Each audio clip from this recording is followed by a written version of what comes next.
नमस्कार, आप देख रहे हैं देश की बात। मैं हूं आपके साथ तन्वी। रुक करते हैं खबरों का, लेकिन उससे पहले नजर डालेंगे इस वक्त की हेडलाइंस पर। संसद के मानसून सत्र को लेकर सरकार ने 20 जुलाई को बुलाई सर्वदलीय बैठक। सुबह 11 बजे सर्वदलीय की होगी बैठक। इंडिया गठबंधन की बैठक आज होगी। संसद सत्र और बिहार चुनाव पर गठबंधन की चर्चा। बैठक की अध्यक्षता करेंगी सोनिया गांधी। गैर मान्यता प्राप्त राजनीतिक पार्टियों की आय 223% बढ़ी। 2022-23 के आंकड़ों के आधार पर एडीआर की रिपोर्ट। गुरुग्राम जमीन घोटाले में वाड्रा को ईडी की चार्जशीट। राहुल गांधी बोले 10 साल से हो रहा उत्पीड़न। पटना के पारस अस्पताल के अंदर चंदन मिश्रा हत्याकांड में 5 गिरफ्तारी। पश्चिम बंगाल से एसटीएफ ने दबोचा। मध्य प्रदेश के 16 जिलों में बाढ़ का खतरा। काशी में 30,000 घर डेंजर जोन में।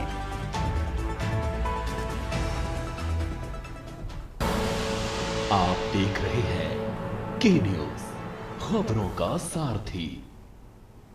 और चलिए अब रुक करते हैं खबरों का और देश की बात की शुरुआत करते हैं बड़ी खबर के साथ। दिल्ली से बड़ी खबर आपको बता रहे हैं। इंडिया गठबंधन की आज बड़ी बैठक होने वाली है।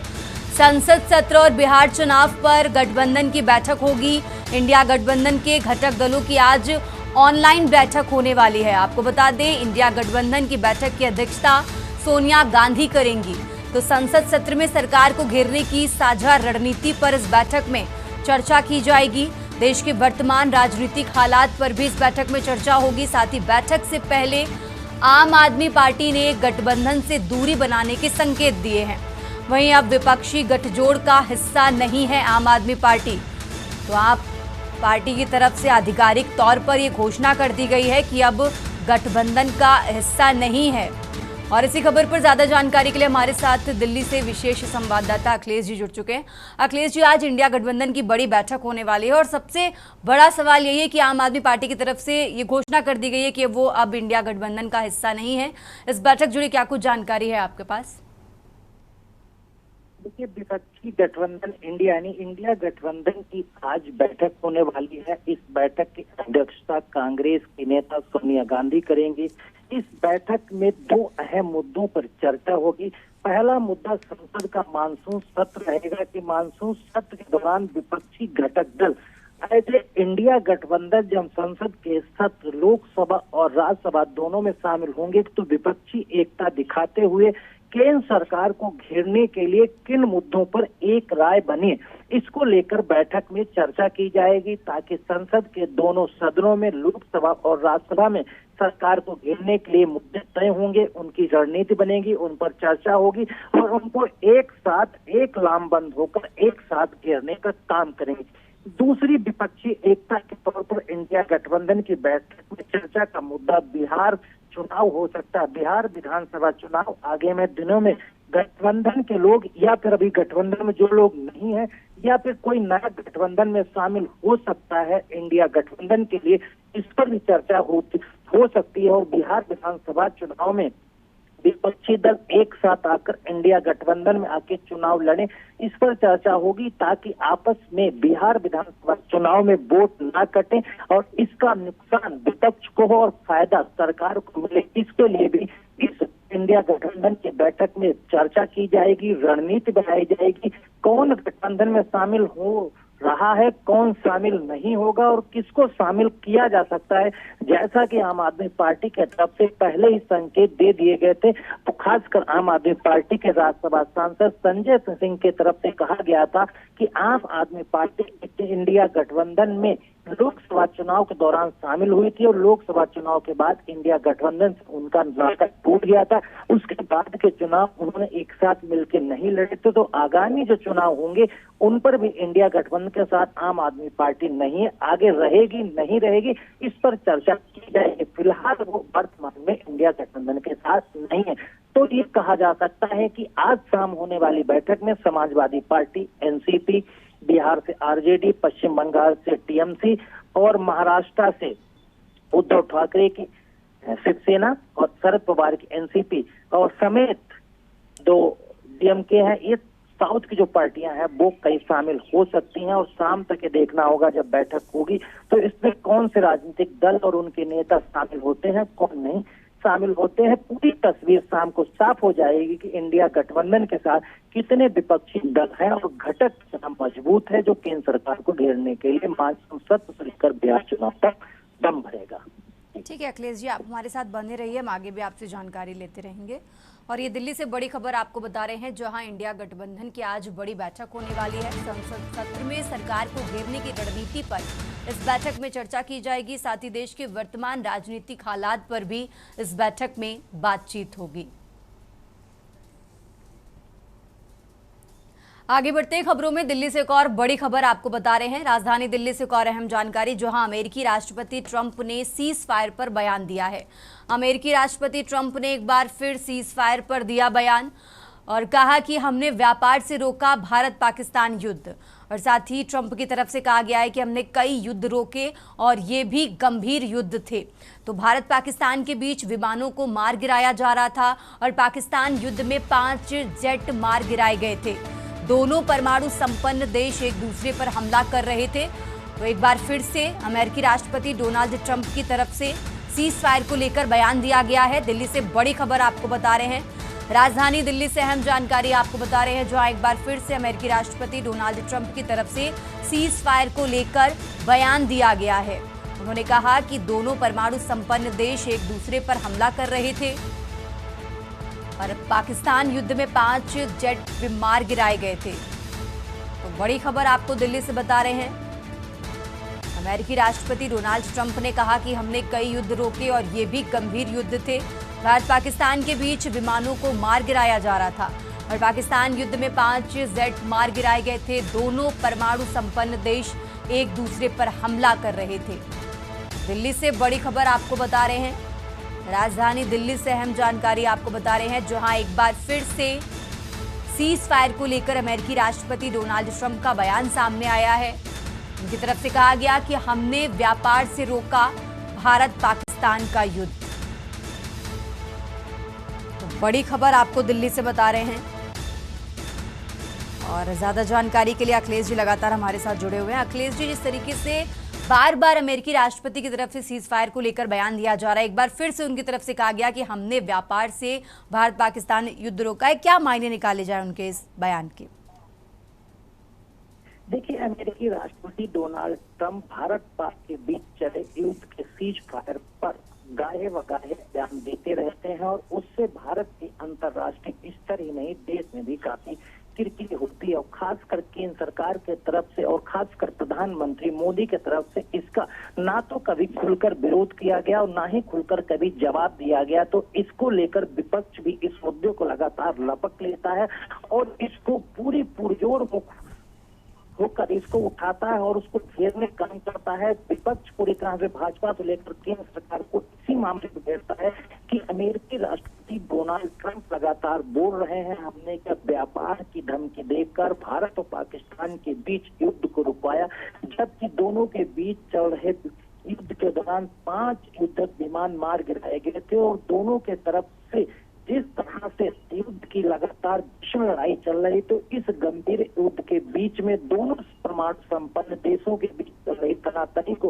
रोकना उनके लिए बेहद जरूरी था कि वो शांति की दिशा में कदम बढ़ाने के लिए काम करते हैं और कहते हैं परमाणु संपन्न देशों के बीच टकराव ना हो। इसलिए अमेरिकी राष्ट्रपति डोनाल्ड ट्रंप ने खुद कहा कि इसलिए उन्होंने व्यापार की धमकी दोनों देशों को दी और दोनों के बीच में सीज फायर कराया ताकि कोई गंभीर परिणाम सामने न आए। फिलहाल इस मामले से देश में राजनीति गर्म होगी, कई बार गर्म पहले भी हो चुकी है और विपक्ष खासकर कांग्रेस और विपक्षी दल फिर एक बार केंद्र सरकार और भारतीय जनता पार्टी को घेरते नजर आएंगे कि डोनाल्ड ट्रंप लगातार धमकी की बात कहकर व्यापार का हवाला देकर भारत पाकिस्तान के बीच में युद्ध को रुकाने सीज फायर कराने का क्रेडिट देते हैं, तो भारत सरकार उनको मुंहतोड़ जवाब क्यों नहीं देती है। जी ठीक है अखिलेश जी, आप हमारे साथ बने रहिए, हम आगे भी आपसे जानकारी लेते रहेंगे। और ये बड़ी खबर आपको दिल्ली से बता रहे हैं, राजधानी दिल्ली से अहम जानकारी आपको बता रहे हैं, जहां अमेरिकी राष्ट्रपति डोनाल्ड ट्रंप ने सीज फायर पर बयान दिया है। अमेरिकी राष्ट्रपति ट्रंप ने एक बार फिर सीज फायर पर बयान दिया। कहा कि हमने व्यापार से रोका भारत पाकिस्तान युद्ध।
आगे बढ़ते हैं खबरों में। अब खबर महाराष्ट्र से है, जहां महाराष्ट्र विधानसभा में आज विपक्ष के नेता अंबादास दानवे ने एक बड़े घोटाले का खुलासा करते हुए श्री जेबी ग्रेन डीलर्स एसोसिएशन पर गंभीर आरोप लगाए हैं। उन्होंने सवाल उठाया कि ये संगठन वास्तव में एक डीलर्स एसोसिएशन है या फिर राशन माफिया। दानवे ने बताया कि उन्हें मिली शिकायतों के अनुसार इस संगठन को स्कूल पोषाहार वितरण का ठेका दिया गया, जिसके जरिए भारी गबन किया गया है। उन्होंने आरोप लगाया कि छात्रों के पोषण और शिक्षा से जुड़ी इस योजना में घोटाला न सिर्फ भ्रष्टाचार है बल्कि बच्चों के भविष्य के साथ धोखा भी है। विपक्ष के नेता ने सरकार से इस मामले की उच्च स्तरीय जांच कराने की मांग की है और चेतावनी दी है कि यदि जल्द कार्रवाई नहीं हुई तो सड़कों पर उतरकर आंदोलन करेंगे। दानवे ने कहा कि यह केवल एक आपराधिक अपराध नहीं बल्कि नैतिक पतन का प्रतीक है। इस खुलासे के बाद सत्ता पक्ष पर दबाव बढ़ गया है और सरकार की चुप्पी पर भी सवाल उठ रहे हैं। अब देखना होगा कि राज्य सरकार इस पर क्या कदम उठाती है।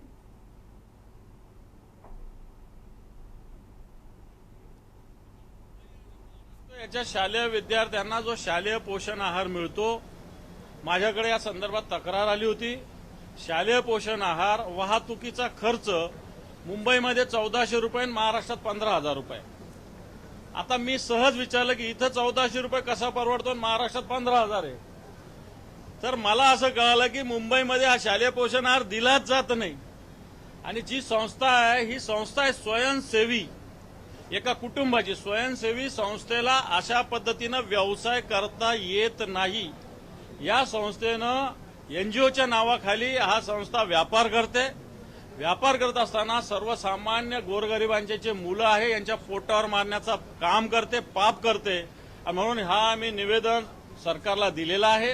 परंतु येणाऱ्या काळात याच्यावर जर सरकारने कारवाई नाही केली तर मला असं वाटतं रस्त्यावर उतरून या संस्थेच्या विरुद्ध आम्ही आंदोलन करू।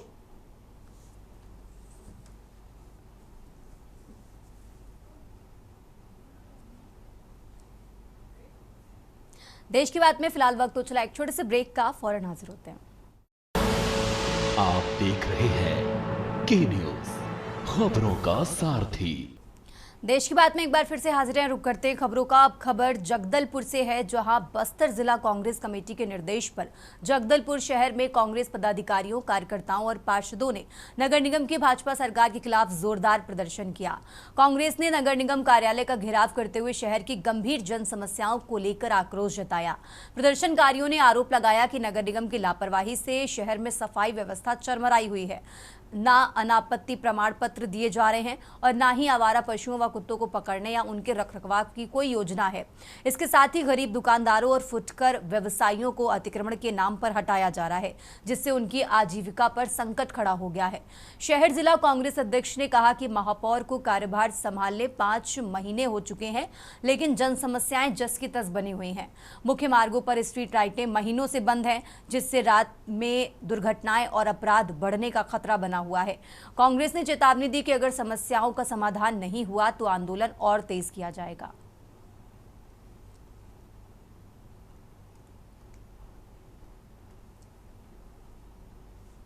और देश की बात में अब बात कर रहे हैं छत्तीसगढ़ की। छत्तीसगढ़ से बड़ी खबर आपको बता रहे हैं, जहां खरीफ फसल पर किसानों के लिए बड़ी खबर सामने आई है।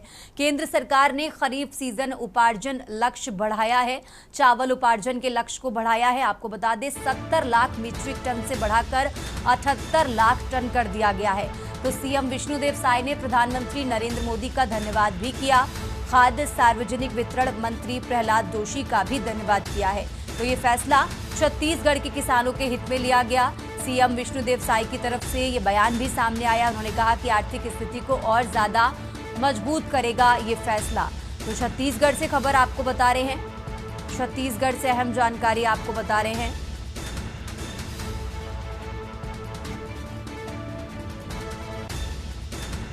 जहां खरीफ फसल पर किसानों के लिए बड़ी खबर सामने आई है। केंद्र सरकार ने खरीफ सीजन उपार्जन लक्ष्य को बढ़ाया है। आपको बता दें चावल उपार्जन के लक्ष्य को बढ़ाया गया, 70 लाख मीट्रिक टन से बढ़ाकर 78 लाख कर दिया गया है। जिसके बाद सीएम विष्णुदेव साय ने प्रधानमंत्री नरेंद्र मोदी का धन्यवाद किया। खाद्य सार्वजनिक वितरण मंत्री प्रहलाद जोशी का भी धन्यवाद किया है और कहा कि ये फैसला छत्तीसगढ़ के किसानों के हित में है और साथ ही आर्थिक स्थिति को और मजबूत करेगा।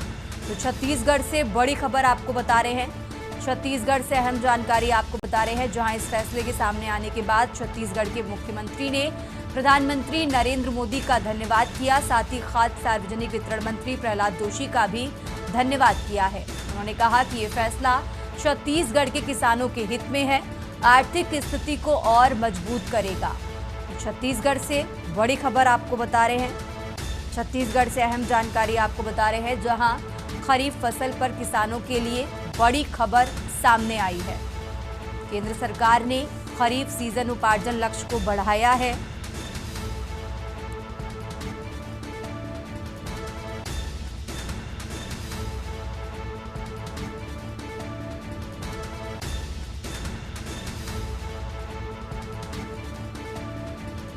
और इसी खबर पर ज्यादा जानकारी के लिए हमारे साथ समीर दुबे जुड़ चुके हैं। समीर, जिस तरीके से छत्तीसगढ़ के किसानों के लिए बड़ी खबर सामने आई है, केंद्र सरकार ने खरीफ सीजन उपार्जन लक्ष्य को बढ़ाया है, क्या कुछ पूरी जानकारी इसको लेकर आपके पास?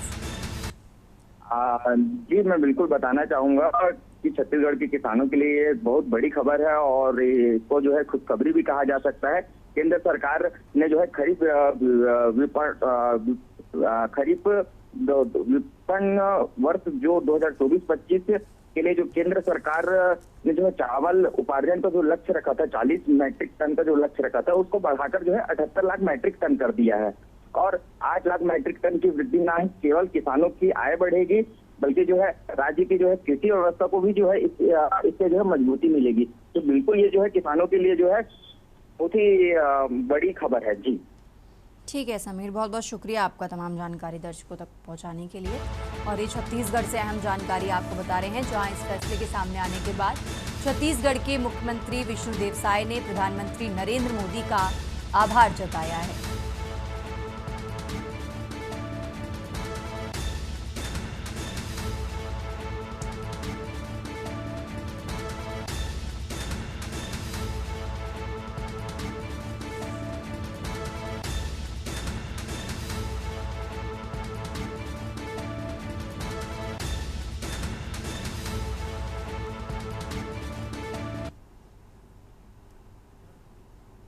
आगे बढ़ते हैं खबरों में। बलरामपुर जिले के प्राथमिक शाला गोबरदहा के बच्चे इन दिनों जान हथेली पर रखकर शिक्षा ग्रहण कर रहे हैं। स्कूल की छत बेहद जर्जर हो चुकी है। बरसात में पानी टपकता है और प्लास्टर गिरता है, जिससे बच्चे हर समय डरे सहमे रहते हैं।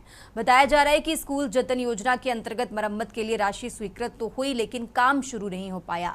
इस बीच जिला शिक्षा अधिकारी का कहना है कि अगस्त माह में मरम्मत काम शुरू किया जाएगा, लेकिन सवाल ये है कि क्या तब तक बच्चे ऐसे ही खतरे में पढ़ाई करते रहेंगे?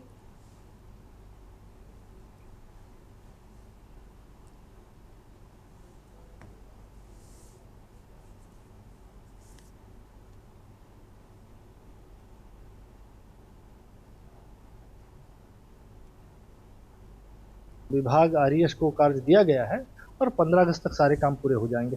प्रकरणों की जांच करा के और उसको पूरा कराएंगे।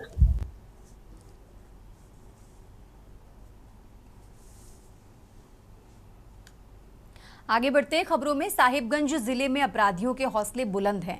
जहां नगर थाना क्षेत्र के नॉर्थ कॉलोनी इलाके में बीती रात नगर पुलिस गुप्त सूचना के आधार पर एक देसी कट्टा व जिंदा कारतूस के साथ एक बदमाश को गिरफ्तार किया गया है। वहीं मामले को लेकर मुख्यालय डीएसपी विजय कुशवाहा ने प्रेस कॉन्फ्रेंस कर पूरी जानकारी दी।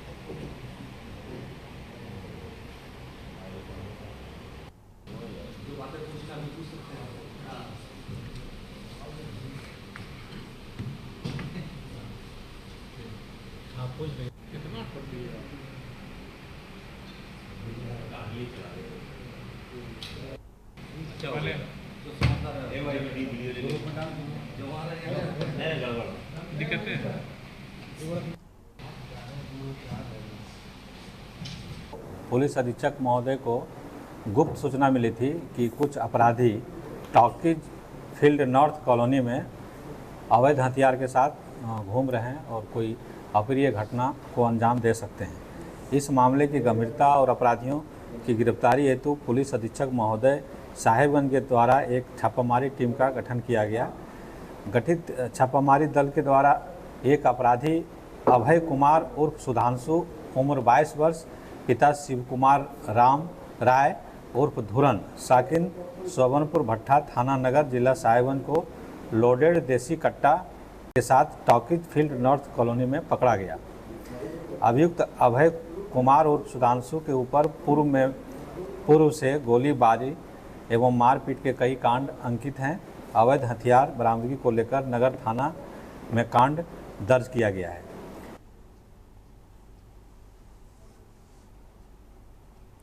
आगे बढ़ते खबरों में। पटियाला पहुंचे केंद्रीय राज्य मंत्री रवनीत सिंह बिट्टू ने कहा कि इस समय पंजाब के हालात बेहद खराब हैं। सिखों के धार्मिक स्थान श्री हरमंदिर साहिब को लगातार बम से उड़ाने की धमकियां मिल रही हैं, लेकिन मान सरकार पंजाब में अमन कानून की स्थिति को ठीक करने में फेल साबित हो रही है। बिट्टू बीते शुक्रवार को पटियाला के दौरे पर थे। मीडिया से बातचीत में रवनीत सिंह बिट्टू ने सीएम मान के ऊपर कटाक्ष करते हुए कहा कि वे सिर्फ नाम के मुख्यमंत्री हैं।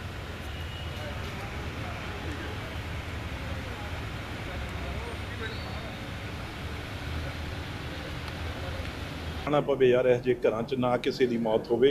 ਮੈਂ ਤਾਂ ਉਹ ਬੰਦਾ ਹੈ ਜਿਹਨੇ ਪੰਜਾਬ 'ਚ ਉਸ ਵੇਲੇ 2009 'ਚ ਪਟਿਆਲੇ ਵੀ ਮੈਨੂੰ ਯਾਦ, ਮੈਂ ਤਾਂ ਉਸ ਵੇਲੇ ਘਰ ਘਰ ਜਾ ਕੇ ਹੋਕਾ ਦਿੱਤਾ ਸੀ ਵੀ ਇਕੱਠੇ ਹੋ ਜਾਓ, ਇਕੱਠੇ ਹੋ ਜਾਓ। ਇਹ ਮੂਹਰੇ ਦਿਖ ਰਿਹਾ ਸੀ ਮੈਨੂੰ। ਮੈਂ 45 ਦਿਨ 1500 ਕਿਲੋਮੀਟਰ ਜਾ ਕੇ ਮੈਂ ਘਰ ਘਰ ਕੁੰਡਾ ਖੜਕਾਇਆ ਸੀ ਵੀ ਇਕੱਠੇ ਹੋ ਜਾਓ, ਪਰ ਉਸ ਵੇਲੇ ਮੇਰੀ ਗੱਲ ਨਹੀਂ ਸੁਣੀ। ਅੱਜ ਸਾਹਮਣਾ ਕਰਨਾ ਪੈ ਰਿਹਾ, ਪਰ ਇਹਨੂੰ ਇਹ ਮੁੱਦਾ ਐਸਾ ਹੈ ਇਹਦੇ ਉੱਤੇ ਸਿਆਸਤ ਨਹੀਂ ਕਰ ਹੋਣੀ। ਹੋਰ ਮੁੱਦੇ ਬਥੇਰੇ ਆ। ਸਿਆਸਤ ਨਸ਼ੇ ਵਾਲਾ ਮੈਂ ਜੋ ਕਹਿ ਰਿਹਾ ਸਰਕਾਰ ਕਰ ਰਹੀ ਆ, ਮੈਂ ਕਹਿੰਦਾ ਬਹੁਤ ਕੋਸ਼ਿਸ਼ ਕਰ ਰਹੀ ਆ। ਕੋਈ ਵੀ ਸਰਕਾਰ ਆ ਉਹ ਕੋਸ਼ਿਸ਼ ਕਰੂਗੀ। ਇਹਦੇ ਉੱਤੇ ਮੈਂ ਕਦੇ ਨਾ ਸਿਆਸਤ ਕੀਤੀ ਆ, ਨਾ मैं इस गल पे सियासत करूंगा। और अब खबर अमृतसर से है, जहां श्री हरिमंदिर साहिब में ईमेल के मामले में अमृतसर पुलिस ने सुरक्षा प्रबंधन की है और सख्त सचखंड श्री हरिमंदिर साहिब को बम के साथ उड़ाने की बात ईमेल के बाद आ रही थी, जिसके बाद अमृतसर पुलिस के द्वारा तमिलनाडु कनेक्शन की जांच की जा रही है। इस मामले में नौजवान शुभम द्विवेदी फरीदाबाद को हिरासत में लिया गया है, जिससे पूछताछ जारी है। पुलिस कमिश्नर गुरप्रीत सिंह भुल्लर ने कहा कि गोल्डन टेम्पल के आसपास की सुरक्षा बढ़ा दी गई है, जिसमें डीसीपी लेवल के अधिकारी मौके पर निगरानी कर रहे हैं। उन्होंने कहा कि गोल्डन टेम्पल में आने वाले श्रद्धालुओं को घबराने की जरूरत नहीं है।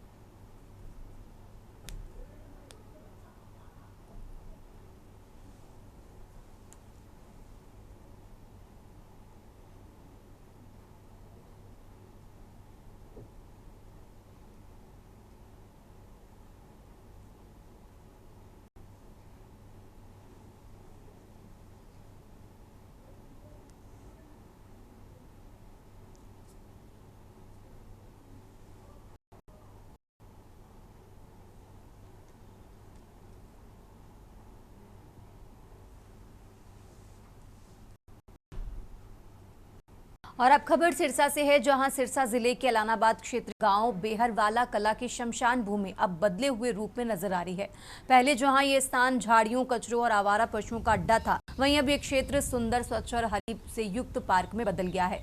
ग्राम पंचायत के सरपंच जमुना महावीर प्रसाद चारण के नेतृत्व में पंचायती राज की विभिन्न योजनाओं से 40 लाख रुपए से ज्यादा की राशि खर्च कर इस परिवर्तन को साकार किया गया।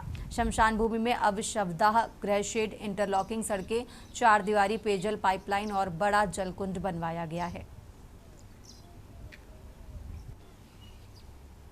पुराना तो मतलब है कि पुराना तो यही है, वो थोड़ा है पुराना, बाकी हाँ।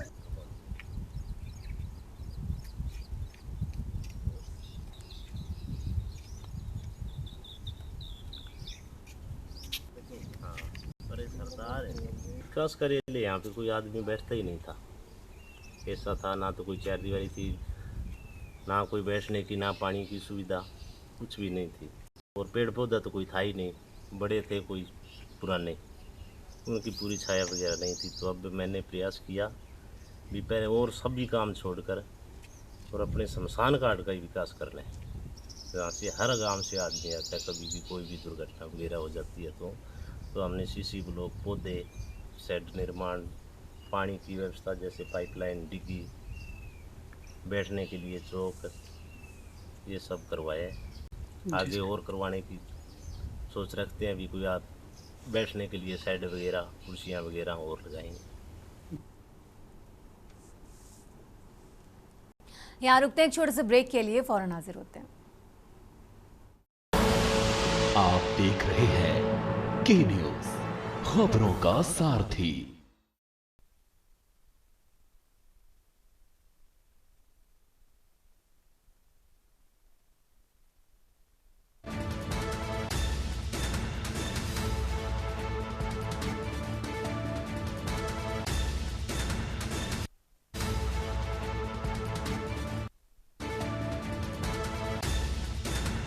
चुप रहा तो आरोपी आरिफ ने परिवार को धमकी भी दी, बच्ची को गायब करने की चेतावनी भी दी गई। लखनऊ से बड़ी खबर आपको बता रहे हैं, जहां इंदिरा नगर पुलिस ने वैन चालक को गिरफ्तार कर लिया है। मां की शिकायत पर पॉक्सो दुष्कर्म एक्ट में एफआईआर दर्ज हुई है। लखनऊ से बड़ी खबर आपको बता रहे हैं, जहां आरोपी जेल भेजा गया। पूछताछ में ये अहम जानकारी मिली है। वैन की तलाश जारी है। एसपी की तरफ से ये बयान दिया गया है। पहले भी मासूमों से कर चुका है ऐसी हरकतें। तो पुलिस की तरफ से ये बड़ा स्टेटमेंट सामने आया है। पुलिस की एक टीम वैन की तलाश में जुटी हुई है और इस आरोपी के खिलाफ ये जानकारी मिली है कि पहले भी वो ऐसी हरकतें कर चुका है। तो बड़ी खबर आपको लखनऊ से बता रहे हैं और इसी खबर पर ज्यादा जानकारी के लिए हमारे साथ शिवा शर्मा जुड़े। शिवा, जिस तरीके से स्कूल वैन चालक ने बच्ची के साथ दरिंदगी की है, कैसे ये पूरा मामला निकलकर सामने आया और साथ ही जो शुरुआती जांच में बातें निकल कर आई हैं कि पहले भी इस तरीके की ये काम कर चुका था। शिवा,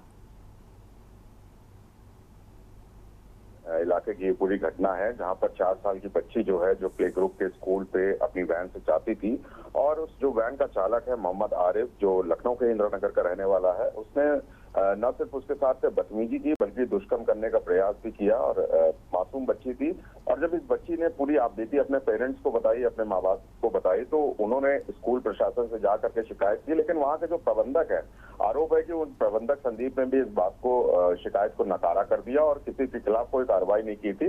तो अंत में जो परिवार है, जो बच्ची के माता पिता है, उन्होंने पुलिस की शरण ली और ये घटना 14 तारीख की बताई जा रही है। लेकिन इस पूरे मामले में जब वो लोग संतुष्ट नहीं हुए स्कूल प्रशासन की कार्रवाई पर, तो उन्होंने 17 तारीख को इंदिरा नगर थाने में एक एफआईआर दर्ज कराई और एफआईआर में गंभीर आरोप मोहम्मद आरिफ के ऊपर, जो वैन चालक था, उसके ऊपर लगाया गया और संदीप के ऊपर, जो स्कूल प्रबंधक है, जो प्ले ग्रुप स्कूल भी चलाते हैं। और इनके तहत SC/ST की धारा, दुष्कर्म के धारा और पॉस्को पोक्सो एक्ट के साथ साथ धमकाने के मामले में एफआईआर दर्ज कराई है और पुलिस ने इस मामले में मोहम्मद आरिफ जो वैन चालक है उसको गिरफ्तार कर लिया। और पुलिस का कहना है कि जो दुष्कर्म की बात है वो बच्ची ने खुद पुलिस को दिए गए स्टेटमेंट में बताई है और उनकी माता ने भी इस बात का स्टेटमेंट दर्ज कराया है कि उनकी बच्ची के साथ इस तरीके की घटना हुई है। तो फिलहाल जो वैन चालक है प्रेमा फेसी उसको गिरफ्तार करके पुलिस ने जेल भेज दिया है कल। और अब जो स्कूल प्रबंधक है जिन्होंने पूरे आरोप को पूरी तरीके से दरकिनार किया था, अनदेखा किया था, उनके खिलाफ जांच की जा रही है और जरूर पुलिस के अधिकारियों का कहना है कि इस पूरे मामले में हम तफ्तीश करेंगे, जांच करेंगे, अगर उनके खिलाफ भी कोई साक्ष्य मिलेगा तो कार्रवाई जरूर करेंगे। ठीक है शिवा, बहुत बहुत शुक्रिया आपका तमाम जानकारी दर्शकों तक पहुंचाने के लिए। और ये लखनऊ से बड़ी खबर आपको बता रहे हैं जहां आरोपी आरिफ को फिलहाल पुलिस ने गिरफ्तार कर लिया है और शुरुआती जांच पड़ताल में ये महत्वपूर्ण बातें निकलकर सामने आई हैं जहां स्कूल वैन चालक ने बच्ची के साथ दरिंदगी की है। आगे बढ़ते हैं खबरों में। लखनऊ से एक और खबर आपको बता रहे हैं जहां महिला आर्थिक सशक्तिकरण की मिसाल बन रही योगी सरकार। लखनऊ से बड़ी खबर आपको बता रहे हैं जहां WEE सूचकांक में लखनऊ, वाराणसी, झांसी शीर्ष पर है। तो WEE सूचकांक में गौतम बुद्ध नगर, प्रयागराज भी शीर्ष पर। 15 विभागों से 49 संकेतकों के आधार पर आंकलन हुआ है। उद्यमिता, रोजगार, शिक्षा, कौशल, सुरक्षा और परिवहन पर फोकस के आधार पर ये बात निकलकर सामने आई है। चैंपियन जिलों में तेजी से बढ़ रही महिलाओं की भागीदारी। ODOP, उज्ज्वला मिशन, शक्ति जैसी योजनाओं ने तस्वीर बदली। होमगार्ड, पुलिस, शिक्षक भर्ती में महिलाओं को प्राथमिकता मिल रही। तकनीकी व व्यावसायिक शिक्षा में महिलाओं की भागीदारी बढ़ी है। तो लखनऊ से बड़ी खबर आपको बता रहे हैं।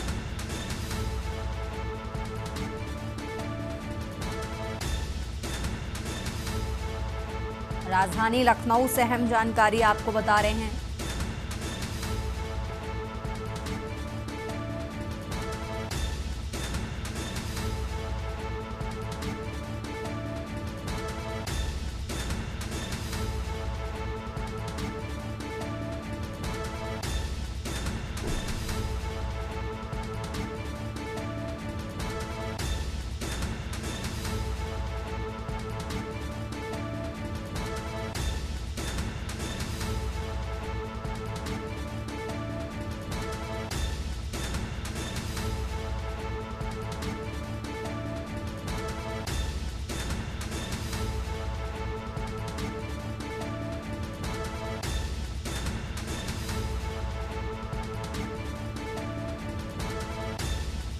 तो बड़ी खबर आपको लखनऊ से बता रहे हैं। राजधानी लखनऊ से अहम जानकारी आपको बता रहे हैं जहां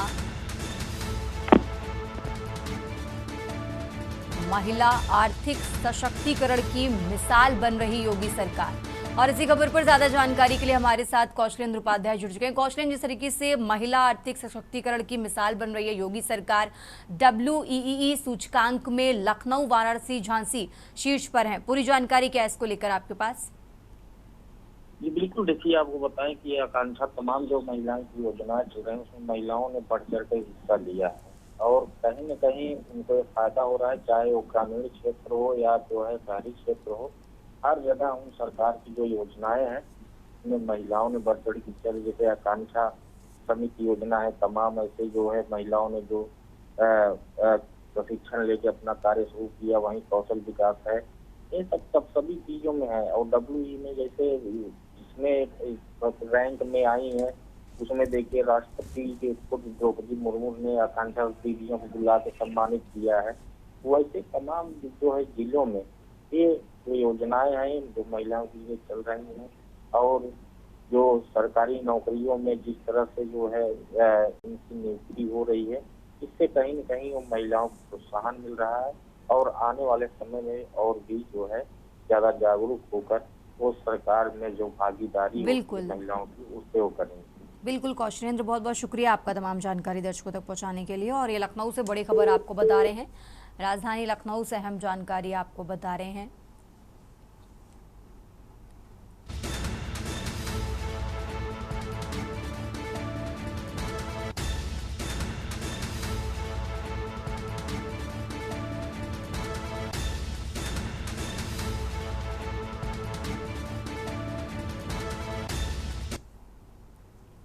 आगे बढ़ते हैं खबरों में। लगातार बात कर रहे हैं लखनऊ की। लखनऊ से एक और बड़ी खबर आपको बता रहे हैं, जहां सचिवालय अधिकारियों की रुक सकती है वार्षिक वेतन वृद्धि। तो सचिवालय के अधिकारियों पर लटकी इंक्रीमेंट रुकने की तलवार। सचिवालय के 752 अधिकारियों पर लटकी इंक्रीमेंट रुकने की तलवार। तो संतान संबंधी घोषणा पत्र न देने से रुक सकती वेतन वृद्धि। प्रमोशन के बाद वेतन निर्धारण भी रुकना संभव है। तो 30 उप सचिवों की रुक सकती है वेतन वृद्धि। 120 सहायक सचिवों की रुक सकती है वेतन वृद्धि। लखनऊ से बड़ी खबर आपको बता रहे हैं। और इसी के साथ आपको बता दें 26 निजी सचिवों की भी रुक सकती है वेतन वृद्धि। तो निजी सचिव संवर्ग से 36 डीएस की रुक सकती है वेतन वृद्धि। 130 एसओ, 410 एएसओ की रुक सकती है वेतन वृद्धि। कार्मिक विभाग ने चेतावनी देते हुए विज्ञप्ति जारी की है। तो जल्द संतान संबंधी घोषणा पत्र जारी करने के लिए कहा गया है। लखनऊ से बड़ी खबर आपको बता रहे हैं, जहां कार्मिक विभाग ने चेतावनी जारी करते हुए विज्ञप्ति जारी की है और साथ ही जल्द संतान संबंधी घोषणा पत्र जारी करने के लिए कहा है। तो लखनऊ से बड़ी खबर आपको बता रहे हैं। राजधानी लखनऊ से अहम जानकारी आपको बता रहे हैं। और इसी खबर पर ज्यादा जानकारी के लिए हमारे साथ केबक्श जुड़ चुके हैं। केबक्श, इस तरीके से जानकारी मिल रही है कि कार्मिक विभाग ने चेतावनी देते हुए एक विज्ञप्ति जारी की है। जरा इसके बारे में पूरी जानकारी दर्शकों को बताइए।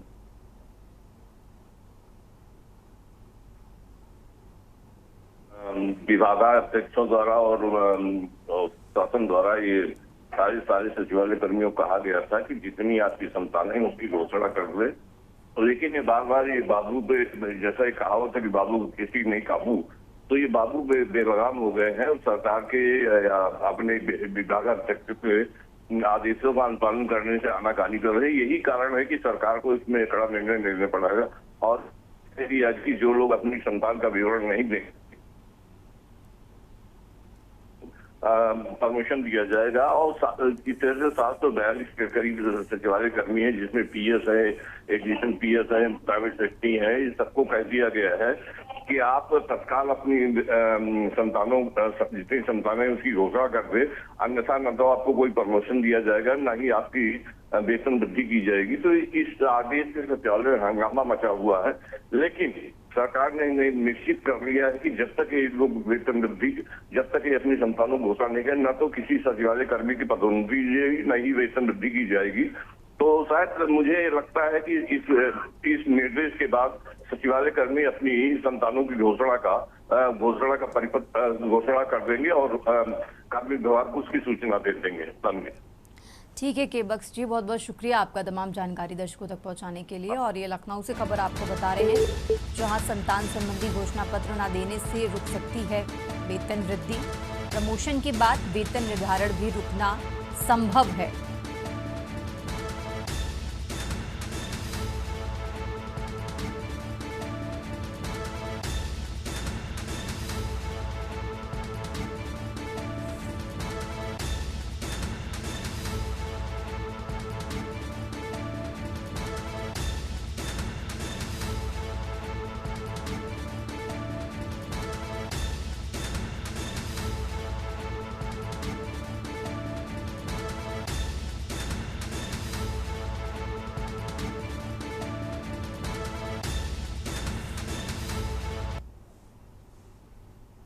आगे बढ़ते हैं खबरों में। खबर लखनऊ से है, जहां अवैध निजी फूल मंडी पर सीएम को पत्र लिखा गया है। ठाकुरगंज के गुलाला घाट मेहताब बाग के पास अवैध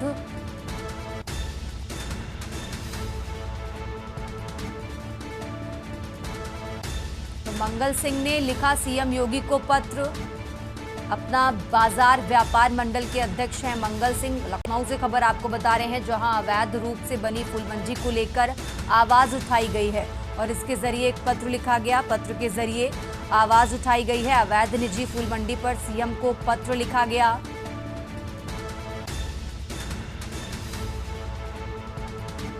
फूल मंडी के निर्माण पर रोक लगाए जाने को लेकर मांग की गई है। शासन द्वारा उक्त लोगों पर सख्त कार्रवाई करने की भी मांग की गई। तो गुलाला घाट में 2.5 बीघा में टीन शेड में तैयार की गई फूल मंडी। दबंग पिता पुत्र अयाज उर्फ बाबू और अयूब उर्फ कल्लू पर आरोप लगाया गया है। दबंगों पर अवैध निजी मंडी निर्माण कराए जाने का आरोप लगा है। तो किसानों को गुलाला घाट की मंडी में आने का दबाव। जबरन ठाकुरगंज में गुलाला घाट में मंडी लगाने का दबंग लगा रहे जोर। प्रशासन द्वारा विभूति खंड के किसान बाजार में लगती है फूल मंडी। विभूति खंड में किसानों को नहीं देना होता है मंडी शुल्क।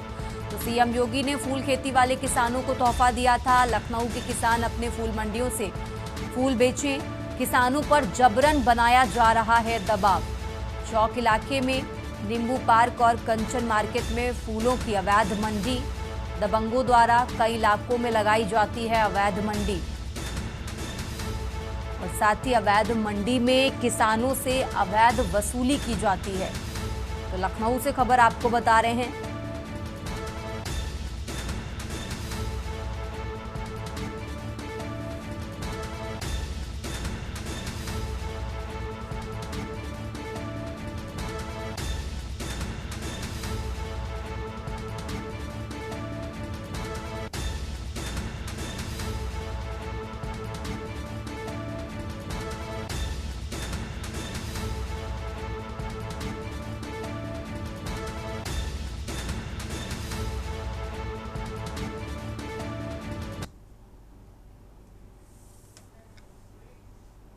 यहाँ रुकते हैं एक छोटे से ब्रेक के लिए, फौरन हाजिर होते हैं।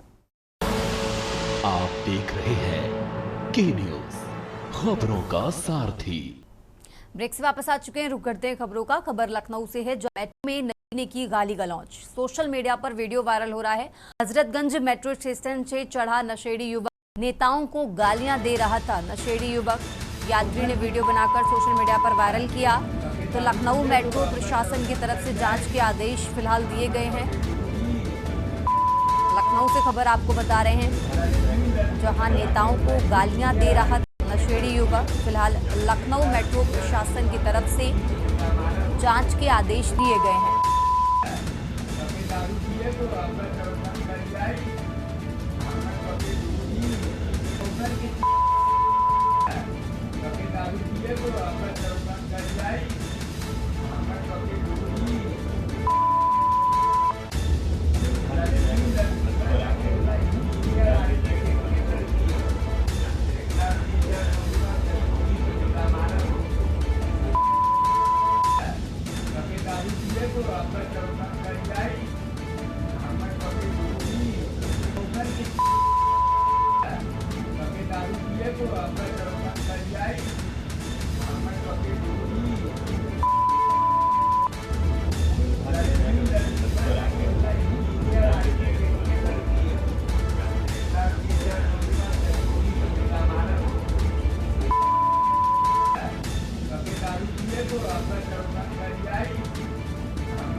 और चलिए खबरों में आगे बढ़ते बात कर रहे हैं लखनऊ की, जहां तड़के सुबह हुआ भीषण सड़क हादसा। पुल के नीचे सो रहे दर्जनों मजदूर बाल बाल बचे हैं।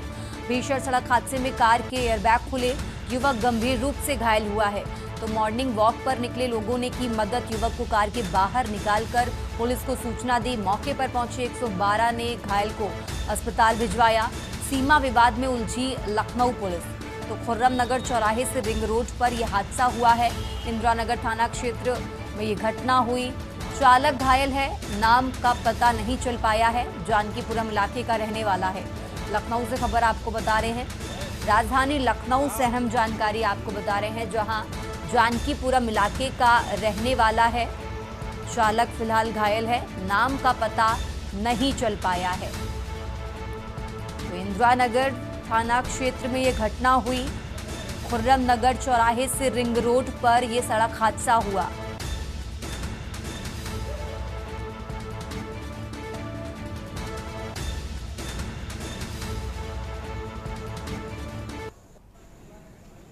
आगे बढ़ते हैं खबरों में, और अब खबर आपको मेरठ से बता रहे हैं। मेरठ से खबर आपको बता रहे हैं, जहां कांवड़ यात्रा को लेकर पुलिस प्रशासन अलर्ट है। देर रात तक कांवड़ मार्गों पर भ्रमणशील रहे डीआईजी। पुलिस एवं आरएएफ के अधिकारियों को ब्रीफ कर समीक्षा की। एक्सीडेंट संभावित स्थानों पर सतर्कता बरतने के निर्देश भी दिए गए। तो आकस्मिक चेकिंग कर ड्यूटी में लगे पुलिस बल को ब्रीफ भी किया गया। साथ ही सभी को सजगता से ड्यूटी करने के दिशा निर्देश दिए गए हैं। आपको बता दें, सीसीटीवी कंट्रोल रूम, यात्री सुरक्षा सुविधा को मुआयना किया गया। तो मेरठ से खबर आपको बता रहे हैं, जहां कांवड़ यात्रा को लेकर पुलिस प्रशासन पूरी तरह से अलर्ट है। सभी को सजगता से ड्यूटी करने के निर्देश दिए गए हैं। सीसीटीवी कंट्रोल रूम, यात्री सुरक्षा सुविधा का मुआयना किया गया है। मेरठ से खबर आपको बता रहे हैं, कांवड़ यात्रा को लेकर प्रशासन पूरी तरह से अलर्ट है।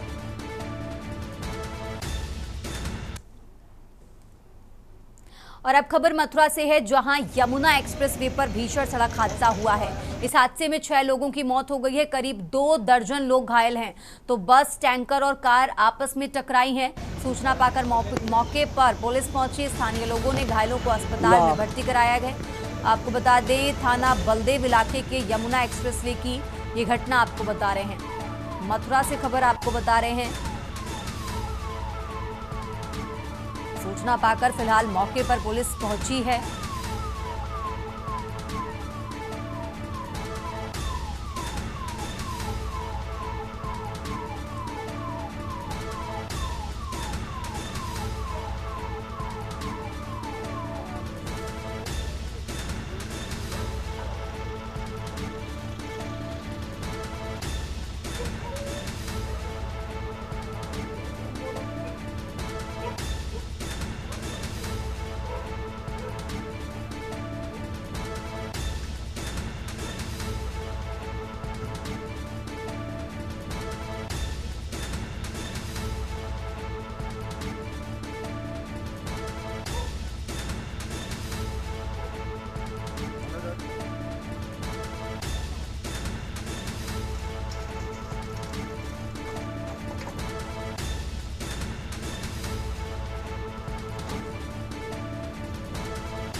और इसी खबर पर ज्यादा जानकारी के लिए हमारे साथ सुशील चौधरी जुड़ चुके हैं। सुशील, इस तरीके से हादसे की जानकारी मिल रही है, फिलहाल घायलों की स्थिति क्या है, उनका इलाज कहाँ चल रहा है? सुशील जी, मैं आपको बता दूं कि मथुरा के थाना बलदेव इलाके में यमुना एक्सप्रेस पे भीषण हादसा हुआ है, जिसमें 6 लोगों की दर्दनाक मौत हो चुकी है। इसमें 2 लोगों की जो हालत है वह गंभीर बताई जा रही है। आज सुबह 2 हादसे हुए हैं, जो कि एक दिल्ली की तरफ से आ रही जो मैजिक ट्रक में जाके घुसी है, जिसमें 6 लोगों की मौत हुई थी और 2 लोग घायल हुए थे। और वहीं दूसरी तरफ एक यमुना एक्सप्रेस पे जो बस है वह पलटी है, जिसमें लगभग आधा 2 दर्जन जो सवारियां हैं वो घायल हुई हैं। तो घायल है उन्हें उपचार के लिए जिला अस्पताल भेजा गया है। जिला अस्पताल जिलाधिकारी और एसएसपी दोनों पहुंचे हैं मौके के, और जो घायल है उनके लिए उचित इलाज के लिए जो जिलाधिकारी उन्होंने कहा है। वहीं कुछ जो लोग हैं उन्हें केडी मेडिकल कॉलेज के लिए रेफर किया गया है। जो घायल है उनकी लगातार जो प्रशासन है उनके द्वारा अच्छा इलाज मिले, उसके द्वारा जो अधीनस्थ हैं उनको आदेश दिए जा रहे हैं। जी सुशील, इस हादसे की वजह क्या है? क्या तेज रफ्तार की वजह से यह हादसा हुआ? ठीक है, आपको बता दूं सुबह लगभग 3 बजे की घटना है, जिसमें जो इको ड्राइवर है उसके सोने की ये वजह बताई जा रही है। रात को सुबह के टाइम जो इको वाला ड्राइवर है उसके कहीं न कहीं आग लगने के कारण यह हादसा बताया जा रहा है। जी ठीक है सुशील, बहुत बहुत शुक्रिया आपका तमाम जानकारी दर्शकों तक पहुंचाने के लिए। और ये मथुरा से खबर आपको बता रहे हैं, जहां इस हादसे में 6 लोगों की मौत हो गई, तो वहीं करीब 2 दर्जन लोग घायल हैं। फिलहाल सभी घायलों को इलाज के लिए अस्पताल में भर्ती कराया गया है।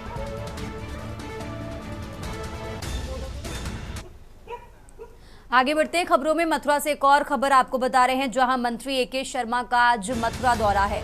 तो नगर विकास एवं ऊर्जा मंत्री एके शर्मा का मथुरा दौरा आज सुबह करीब 11:30 बजे बांके बिहारी मंदिर में दर्शन पूजन करेंगे। पागल बाबा विद्युत उपकेंद्र का भी लोकार्पण करेंगे। कार्यक्रम में सांसद हेमा मालिनी भी मौजूद रहेंगी। तो ऑडिटोरियम में परियोजनाओं का लोकार्पण और शिलान्यास करेंगे।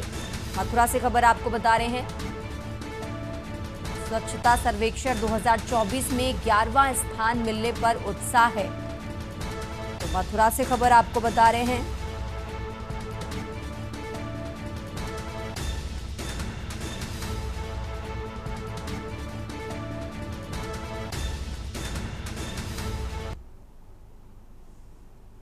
देश की बात में फिलहाल इतना ही। आप देखते रहिए के न्यूज इंडिया।